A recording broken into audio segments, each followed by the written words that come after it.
Arritjet e ekonomisë shqiptare gjatë më shumë se 3 dekadave të fundit nuk duhet të na bëjnë të anashkalojmë problemet e shumta që ekzistojnë ende në këtë drejtim. Ekonomisti i njohur Sherif Bundo, studiuesi i zhvillimeve ekonomike, i cili referoi në konferencën e zhvilluar nga Fakulteti Ekonomik i Universitetit të Shkodrës, theksoi se janë bërë edhe gabime fatale, të cilat nuk mund të mos evitohen. Në këto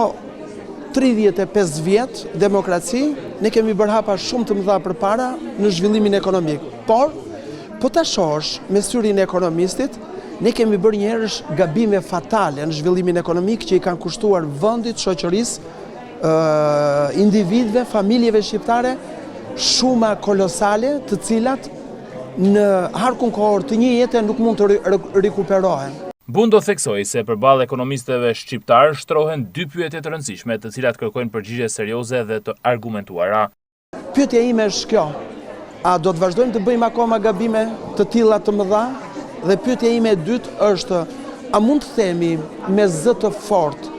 çfarë mendojmë, sepse ne ekonomistët kemi privilegjin që të bëjmë analiza racionale fenomeneve që ndodhin, por kemi dhe përgjegjësinë që t'i themi të vërtetat ashtu siç janë,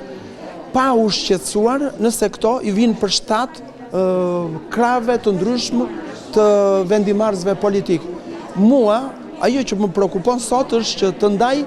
mendime alternative për një zhvillim më të mirë të ekonomisë shqiptare me kolegët e mi të ekonomisë dhe akademik. Sipas studiuesit të ekonomisë Sherif Bundo, hartuesit e politikave ekonomike të vendit, vendimarrësit dhe zbatuesit e tyre në terren duhet të dëgjojnë me vëmendje zërin e specialistëve, në rastin konkret të ekonomistëve me qëllim që gabimet në politikat ekonomike të jenë sa më të pakta.